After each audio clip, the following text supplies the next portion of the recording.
Hello बच्चों, मैं स्मिता विजयलवान स्वागत करती हूँ आपका आईसीटी वर्चुअल क्लासरूम में। आशा करती हूँ आप सभी स्वस्थ होंगे और अच्छे से अपनी पढ़ाई कर रहे होंगे। बच्चों, आज हम पढ़ने जा रहे हैं क्लास 8 की साइंस।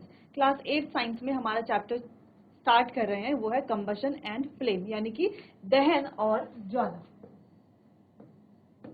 यानी कि दहन और ज्वाला।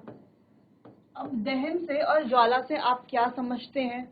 कौन कौन से फैक्टर है जो इनको अफेक्ट करते हैं? दहन क्या होता है, कैसे किया जाता है, यही हम इस चैप्टर में पढ़ने वाले हैं। अलग अलग दहनशील पदार्थों के बारे में पढ़ेंगे, दहन के प्रकार के बारे में पढ़ेंगे। अगर दहन कहीं पर हो जाए, है ना, कहीं पर आग लग जाए तो कैसे उसको नियंत्रित करा जाए, इसके बारे में पढ़ेंगे।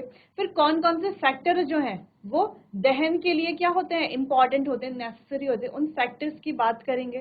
ठीक, कौन से दहनशील पदार्थ होते हैं, कौन से गैर दहनशील पदार्थ होते हैं, तो ये सारी बातें हम करेंगे इस चैप्टर में। दहन के बारे में और ज्वाला के बारे में भी सेम अलग अलग चीज़ों के बारे में पढ़ेंगे कि ज्वाला क्या होती है, कितने प्रकार की होती है, ठीक है, कौन कौन सी अलग अलग जोन्स होती हैं, उसमें कौन कौन से अलग अलग क्षेत्र होते हैं, ठीक है, कैलोरीफिक वैल्यू क्या होती है, कौन से जो ईंधन है वो क्या होते हैं, कौन से ईंधन अच्छे होते हैं जिन्हें हम उपयोग कर सकते हैं। तो ये सारी चीज़ें, ये सारे डिफरेंट डिफरेंट टॉपिक्स हम इस चैप्टर में पढ़ेंगे। चलिए तो स्टार्ट करते हैं यहाँ से। We use different kind of fuels for various purposes at home, in industry and for running automobiles. यानी कि वाहनों को चलाने के लिए उद्योगों में, इंडस्ट्रीज में, घरों में हम अलग अलग किसका इस्तेमाल करते हैं? फ्यूल का उपयोग करते हैं। ठीक, अब फ्यूल क्या होता है बच्चों? फ्यूल यानी कि ईंधन।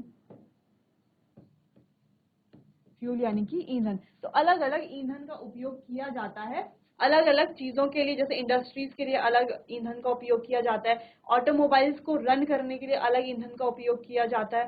ठीक है, तो डिफरेंट डिफरेंट ईंधन को हम यूज करते हैं। नेक्स्ट पॉइंट है, can you name a few fuels used in our homes. यानी कि हमारे घरों में जो कुछ ईंधन उपयोग किए जाते हैं, क्या हम उनके कुछ नाम लिख सकते हैं? देखो, घरों में जो ईंधन यूज किए जाते हैं वो होती है वुड। इसके अलावा लकड़ी, लकड़ी के अलावा एलपीजी यानी कि लिक्विफाइड पेट्रोलियम गैस, जिसे तरलीकृत या द्रवीकृत पेट्रोलियम गैस भी कहा जाता है। इसके अलावा काव डंग केक्स, यानी कि जो गोबर के उपले होते हैं वो भी क्या होते हैं? एक प्रकार का ईंधन ही होते हैं जिनको हम उपयोग करते हैं घरों में। ठीक, नेक्स्ट है, name a few fuels use in trade and industry. और इंडस्ट्रीज में कौन कौन से फ्यूल यूज किए जाते हैं? अब इंडस्ट्रीज में बच्चों देखो, नेचुरल गैस, ठीक है, यानी कि प्राकृतिक गैस जिसे हम कहते हैं, तो ये इंडस्ट्रीज में यूज किए जाते हैं ये वाले फ्यूल्स। नेक्स्ट है, what fuels use for running automobiles. और जो हमारे ऑटोमोबाइल्स होते हैं उनको रन करने के लिए कौन से फ्यूल यूज किया जाता है? ऑटोमोबाइल्स यानी कि जो भी हमारे व्हीकल्स वगैरह होते हैं, गाड़ियां होती हैं, तो उनमें बच्चों सीएनजी यूज किया जाता है। इसके अलावा पेट्रोल यूज किया जाता है, डीजल यूज किया जाता है। ठीक है, डीजल यूज किया जाता है। तो ये अलग अलग फ्यूल हैं जो हम कहाँ यूज करते हैं? अपने डेली लाइफ में अलग अलग जगहों पर, डिफरेंट डिफरेंट प्लेसेस पर इन अलग अलग फ्यूल्स को यूज किया जाता है। ठीक, योर लिस्ट विल कंटेन। अब देखो हमारी लिस्ट में क्या क्या होगा? काव डंग होगा जो कि है, वुड होगा जो कि है, कोल है ना, घरों में क्या होता है? कोल का उपयोग भी किया जाता है।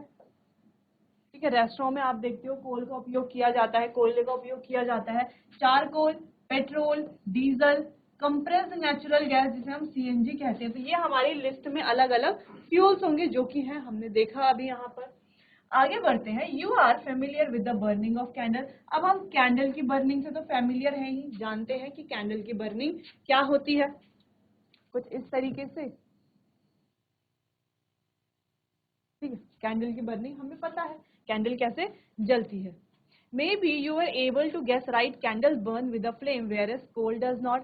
अब हमें एक चीज यहाँ से पता चलती है कि कैंडल जब जलती है बच्चों तो कैसे जलती है? ज्वाला के साथ जलती है। यानी कि जब ये जलती है तो हमें इसमें इस तरीके की फ्लेम दिखाई देती है फ्लेम, बिल्कुल दिखाई देती है। वहीं अगर हम कोयले की बात करें तो कोयले इस प्रकार से ऐसे, ठीक है, अलग अलग शेप्स के होते हैं। तो कोयले जब जलते हैं बच्चों तो क्या वहां से कोई हमें ज्वाला देखने को मिलती है? नहीं देखने को मिलती, है ना। यानी कि कैंडल से तो हमें ज्वाला देखने को मिल रही है, लेकिन कोयले से ज्वाला देखने को नहीं मिल रही। तो यानी कि हमारे पास अलग अलग प्रकार के जो पदार्थ होते हैं, अलग अलग जो फ्यूल्स होते हैं, उनमें से कुछ फ्यूल तो ऐसे होते हैं जिनसे हमें क्या देखने को मिलती है, ज्वाला देखने को मिलती है, फ्लेम देखने को मिलता है। लेकिन कुछ कंबस्टिबल सब्सटेंसेस ऐसे होते हैं, या कुछ फ्यूल्स हम कहें कि ऐसे होते हैं जिनसे ज्वाला देखने को नहीं मिलती, ठीक, जैसे कि कोयला है। Similarly, you will find many other materials burning without flame। तो ऐसे ही आपको पता होगा बहुत सारे अलग अलग मटेरियल हैं जो बिना ज्वाला के जलते हैं। Let's study the chemical process of burning and types of burning of flame produced during this process। अब हम केमिकल प्रोसेस ऑफ बर्निंग के बारे में पढ़ने जा रहे हैं, यानी कि बर्निंग यानी कि दहन की जो रासायनिक प्रक्रिया है, अभिक्रिया, उसके बारे में, टाइप्स ऑफ फ्लेम के बारे में पढ़ेंगे। ठीक, चलिए अब कंबशन क्या होता है बच्चों, चलिए तो कंबशन क्या होता है, दहन क्या होता है। जब कोई भी चीज या कोई भी फ्यूल या कोई भी पदार्थ जलता है, किसकी प्रेजेंस में, ऑक्सीजन की प्रेजेंस में, तो उस प्रक्रिया को या उस अभिक्रिया को क्या कहा जाता है, दहन कहा जाता है। जैसे हम बात कर रहे हैं, कुछ लकड़ियां हैं, ठीक है, कुछ लकड़ियां हैं, अब वो क्या हो रही है, बर्न हो रही है ना, तो वहां से क्या निकल रही है, इस प्रकार से क्या निकलती है, ज्वाला निकलती है। ठीक, अब कोई भी लकड़ियां बर्न हो रही है, ज्वाला निकल रही है, लेकिन बर्न कैसे हो रही है, किसकी प्रेजेंस में बर्न हो रही है, ऑक्सीजन की प्रेजेंस में। किसकी प्रेजेंस में, ऑक्सीजन की प्रेजेंस में। तो बर्निंग की प्रक्रिया हमेशा कैसे होती है, ऑक्सीजन की प्रेजेंस में ही होती है। चलिए कंबशन यहाँ पर रीड कर लेते हैं। Recall the activity of burning of magnesium ribbon performed in class 7। Class 7 में बच्चों आपको याद होगा हमने रिबन, मैग्नीशियम रिबन को बर्न करने वाली प्रोसेस करी थी। कैसे, मैग्नीशियम रिबन को हम बर्न करते हैं, किसकी प्रेजेंस में वो बर्न होता है, ऑक्सीजन की प्रेजेंस में। ठीक, तो we have learn that magnesium burns to form magnesium oxide. Magnesium क्या होता है, बर्न होता है ना, Mg, मैग्नीशियम बर्न होता है ऑक्सीजन की प्रेजेंस में। ठीक है, ऑक्सीजन की प्रेजेंस में बर्न होता है, बनाता है मैग्नीशियम ऑक्साइड। क्या बनाता है, मैग्नीशियम ऑक्साइड बनाता है। ठीक, we can perform a similar activity with a piece of charcoal. और यही एक्टिविटी हम चारकोल की पीस के साथ भी कर सकते हैं। हमें क्या करना है, चारकोल की पीस को पकड़ना है with a pair of tongs. Tongs के पेयर से हमें क्या करना है, टोंग होता है ना इस प्रकार का, तो इससे हमें क्या पकड़ना है, इस तरीके से क्या पकड़ना है, कोयले को पकड़ना है। And bring it near the flame of candle और अ बंसन बर्नर। तो इसको हमें क्या करना है, ये जो चारकोल हमने पकड़ा है, चारकोल का जो पीस हमने पकड़ा है, उसको कैंडल की ज्वाला के ऊपर या बंसन जो बर्नर होता है उसकी फ्लेम के ऊपर लेकर के जाना है। फिर हम क्या ऑब्जर्व करते हैं, चलिए तो सोचिए क्या हमने ऑब्जर्व करा होगा। तो बच्चों हमने ये ऑब्जर्व करा कि charcoal burns in air. Charcoal क्या करता है, हवा में जलता है। We know that coal too burns in air. अब हमें पता है कि कोयला भी एयर में क्या होता है, बर्न होता है, जिससे कि वो क्या प्रोड्यूस करता है, carbon dioxide, heat and light वो प्रोड्यूस करता है। ठीक है, क्या प्रोड्यूस करता है, कार्बन डाइऑक्साइड, हीट और लाइट प्रोड्यूस करता है। ठीक, चलो इतनी बात तो समझ में आ गई। यानी कि बच्चों हम कह सकते हैं कि अ केमिकल, चलो यानी कि हम कह सकते हैं, ठीक है, अ केमिकल प्रोसेस, हम कह सकते हैं कि अ केमिकल प्रोसेस इन विच, यानी एक रासायनिक प्रक्रिया जिसमें सब्सटेंस, कोई भी पदार्थ, react with oxygen to give off heat is called combustion. जिसमें कोई भी पदार्थ ऑक्सीजन के साथ रिएक्ट करके ऊष्मा देता है, उसे क्या कहा जाता है, कंबशन यानी कि दहन कहा जाता है। ठीक, चलिए, the substance that undergo combustion is said to be combustible. अब जो पदार्थ क्या होता है, जिसका कंबशन होता है, जो जलता है, जिसका दहन होता है, उसे क्या कहा जाता है, कंबस्टिबल कहा जाता है, यानी कि दहनशील कहा जाता है। क्या कहा जाता है, दहनशील कहा जाता है, या इसे हम फ्यूल भी कह सकते हैं। क्या कह सकते हैं, फ्यूल भी कह सकते हैं। जैसे कि हमने कहा बच्चों लकड़ी है, ठीक है, जैसे कि हमने कहा कि वुड है,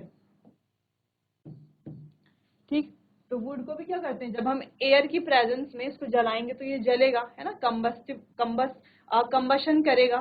ठीक, तो वुड को भी क्या कहा जाएगा, कंबस्टिबल कहा जाएगा, या हम इसे फ्यूल भी कह सकते हैं। बात करते हैं कोयले की, तो कोयले को भी जब हम जलाएंगे ऑक्सीजन की प्रेजेंस में, ये भी जलेगा, जलेगा, है ना, जलेगा, इसीलिए हम इसको क्या कहते हैं, इसको भी कंबस्टिबल कह सकते हैं, या इसको भी हम फ्यूल कह सकते हैं, ईंधन कह सकते हैं। लेकिन बच्चों अगर हम बात करें सैंड की, यानी कि रेत की, तो रेत को अगर हम जलाने की कोशिश करें एयर में, है ना, एयर में क्या होते हैं, अलग अलग गैसेस होती हैं, तो ऑक्सीजन भी होती है। तो एयर के प्रेजेंस में अगर हम सैंड को जलाने की कोशिश करें तो क्या ये जलेगा? जलेगा? सोचिए इस बात को, क्या रेत जलती है? या रेत के अलावा हम सीमेंट की बात करें, ठीक है बच्चों, रेत के अलावा अगर हम बात करें सीमेंट की, तो क्या रेत और सीमेंट भी जलेंगे? जैसे कि लकड़ी, कोयला, या हम कह रहे हैं चारकोल, या पेट्रोल, ठीक है, या एलपीजी।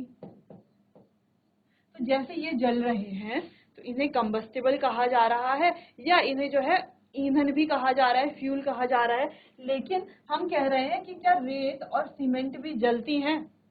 अगर हम इन्हें वायु की प्रेजेंस में क्या करें, जलाने की कोशिश करें, तो क्या ये जलेंगी? आप सोचिए इस बात को।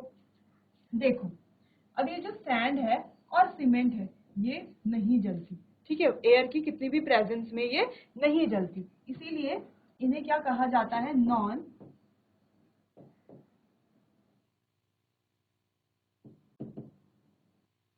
इसीलिए इन्हें क्या कहा जाता है बच्चों, नॉन नॉन कंबस्टिबल सब्सटेंसेस कहा जाता है। क्या कहा जाता है? नॉन कंबस्टिबल सब्सटेंसेस कहा जाता है। ठीक है, इतनी बात समझ में आ गई। यानी कि हमने यहाँ पर क्या पढ़ा कि कंबशन क्या होता है, जब कोई भी पदार्थ जलता है ऑक्सीजन की प्रेजेंस में, ठीक है, और क्या देता है, ऊष्मा देता है, तो उसे उस प्रोसेस को क्या कहा जाता है, कंबशन कहा जाता है। अब ये कंबशन की जो प्रोसेस है ऑक्सीजन की प्रेजेंस में होती है। ठीक, दूसरी चीज हमने पढ़ी कि जो पदार्थ, जिन पदार्थों का कंबशन होता है उन्हें कंबस्टिबल सब्सटेंसेस कह सकते हैं, या हम उन्हें फ्यूल यानी कि ईंधन भी कह सकते हैं, जैसे कि लकड़ी, कोयला, चारकोल, एलपीजी, पेट्रोल, ये सारे क्या है, हमारे फ्यूल हैं। लेकिन जिन पदार्थों का कंबशन नहीं होता है ना, जैसे कि रेत है या सीमेंट है, इनका कंबशन नहीं होता, ठीक है, तो जिनका कंबशन नहीं होता उन्हें क्या कहा जाता है बच्चों, उन्हें नॉन कंबस्टिबल सब्सटेंसेस कहा जाता है, यानी कि गैर दहनशील। जैसे इन्हें हम क्या कहेंगे, ये तो हमारे दहनशील पदार्थ हैं, ये दोनों क्या है, गैर दहनशील पदार्थ हैं। ठीक, चलो इतनी बात समझ में आ गई। तो ये जो फ्यूल है बच्चों, जो जिसकी बात हमने यहाँ पर करी, तो ये फ्यूल क्या हो सकता है, ये फ्यूल जो है, ये फ्यूल जो है सॉलिड हो सकता है यानी कि ठोस हो सकता है, लिक्विड हो सकता है यानी कि द्रव हो सकता है, और गैसीय भी हो सकता है। तो ये फ्यूल जो है अलग अलग तरह का हो सकता है, या तो जैसे अगर हम सॉलिड की बात करें तो लकड़ी एक तरह का क्या है, सॉलिड फ्यूल है, या कोयला एक तरह का क्या है, सॉलिड फ्यूल है। अगर हम लिक्विड फ्यूल की बात करें तो लिक्विड फ्यूल जैसे कि पेट्रोल एक तरह का क्या है, लिक्विड फ्यूल है, या डीजल एक प्रकार का क्या है, लिक्विड फ्यूल है। ठीक, अगर हम गैसियस फ्यूल की बात करें तो देखो बच्चों, एलपीजी क्या है, एक प्रकार का गैसियस फ्यूल है, या सीएनजी की बात करें तो सीएनजी भी क्या है, एक प्रकार का गैसीय फ्यूल है। तो ऐसे हम कह सकते हैं कि हमारे पास तीन प्रकार के क्या होते हैं, फ्यूल होते हैं, ठीक है, सॉलिड, लिक्विड और गैस। अच्छा, कभी कभी जो है हमने कहा कि हीट देता है ना, कंबशन में क्या होता है, जब कुछ जलता है तो हीट देता है। हीट के साथ साथ दूसरी चीज आपको देखने को मिलती है, वो है लाइट, यानी कि रोशनी, आपको लाइट भी देखने को मिलती है हीट के साथ साथ। ठीक, ईदर एज अ फ्लेम और अ ग्लो, या तो आपको ज्वाला की तरह रोशनी देखने को मिलेगी, या तो किसी ग्लो की तरह, जैसे बल्ब होता है ना, तो बल्ब तो कोई फ्लेम नहीं देता, लेकिन बल्ब जल रहा है तो बल्ब क्या देता है, एक तरह से ग्लो हो रहा है। ठीक, तो बल्ब तो खैर फ्यूल नहीं है, लेकिन जैसे अगर हम कोयले की बात करें तो कोयला जब जलता है तो वहां पर तो फ्लेम नहीं आती, तो वो क्या हो रहा है, एक तरह से ग्लो होता हुआ हमें दिखता है बच्चों। तो in the reaction mention above, magnesium and charcoal are the combustible substances. तो हम कह सकते हैं कि मैग्नीशियम और चारकोल क्या है, दहनशील पदार्थ है, कंबस्टिबल सब्सटेंसेस है। चलिए बच्चों, नेक्स्ट बात करते हैं। चलिए, तो कुछ यहाँ पर एक्टिविटीज हैं, ये हमें यहाँ पर देखनी है बच्चों। तो collect some materials like straw, matchstick, kerosene oil, paper, iron nails, stone pieces, glass, ये कुछ हमारे पास क्या है, कुछ अलग अलग मटेरियल्स हैं। अब इन अलग अलग मटेरियल्स में क्या है, under the supervision of your teacher try to burn each of these materials one by one. तो ये जो अलग अलग मटेरियल्स हैं जो हमने कलेक्ट किया है, तो टीचर की सुपरविजन में अगर हम इन्हें बर्न करते हैं यानी कि इनका दहन करते हैं तो क्या होता है, चलो देखते हैं। If combustible take place, mark the material combustible and otherwise mark it non combustible। यानी कि जो अलग अलग पदार्थ हमने लिए हैं बच्चों, यहाँ पर हमें क्या देखना है कि जो अलग अलग पदार्थ हमने लिए हैं हमें इनको क्या करना है, बर्न करना है, इनको जलाना है। ठीक है, तो जो पदार्थ जलेंगे उनके आगे लिखना है कंबस्टिबल, है ना, कंबस्टिबल पे टिक करना है, मार्क करना है, और जो नहीं जलेंगे उनके आगे करना है नॉन कंबस्टिबल। ठीक, तो अगर हम लकड़ी को जलाएंगे तो ये जल जाएगा, बिल्कुल जलेगा, इसलिए ये क्या हो गया, कंबस्टिबल। पेपर को जलाएंगे तो ये भी जल जाएगा, ये भी क्या हो गया, कंबस्टिबल। आयरन नेल यानी कि लोहे की जो कीले हैं इनको अगर हम जलाएंगे तो क्या ये जलेंगे, नहीं जलेंगे, तो ये क्या हो गया, नॉन कंबस्टिबल। यानी कि ये जो दहनशील है ये क्या है, गैर दहनशील पदार्थ। ठीक, कैरोसिन ऑयल यानी कि मिट्टी के तेल को अगर हम जलाने की कोशिश करेंगे तो वो जलेगा, बिल्कुल जलेगा, ये क्या होता है, कंबस्टिबल सब्सटेंस होता है। नेक्स्ट बात करें स्टोन पीस की, यानी कि लकड़ी का सॉरी पत्थर का कोई पीस हमारे पास है, तो ये भी क्या है, कंबस्टिबल सब्सटेंस है। बात करते हैं स्ट्रॉ की। स्ट्रॉ यानी कि प्लास्टिक की जो स्ट्रॉ होती है, तो अगर वो स्ट्रॉ प्लास्टिक की या पेपर की है तो वो कंबस्टिबल सब्सटेंस है ना। अगर हमने कोई स्ट्रॉ ली है वो प्लास्टिक की है या पेपर की है तो वो कंबस्टिबल सब्सटेंस है। ठीक, लेकिन अगर वो प्लास्टिक और पेपर की नहीं है, अगर वो लोहे की स्ट्रॉ है तो यहाँ पर क्या है, या किसी मेटल की स्ट्रॉ है तो वो क्या हो जाएगी, नॉन कंबस्टिबल। ठीक है, अगर मेटल जैसे कि अगर वो आयरन की है ना, तो वो नॉन कंबस्टिबल हो जाएगी। तो वो डिपेंड करता है कौन से मटेरियल की है। चलो, तो इतनी बात हो गई क्लियर। तो ये एक्टिविटी भी बच्चों आपको समझ लेनी है। इस तरह की एक्टिविटी आप कर सकते हैं, लेकिन करेंगे एक्टिविटी तभी किसी टीचर की सुपरविजन में या किसी बड़े की सुपरविजन में। चलिए,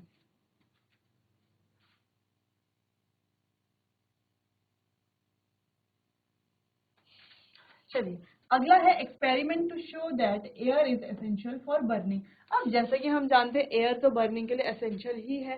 ठीक है, क्लास 7th में 6th में हमने थोड़ा बहुत इन चीजों के बारे में जाना है कि जो एयर है वो बर्निंग के लिए कितनी इंपॉर्टेंट है।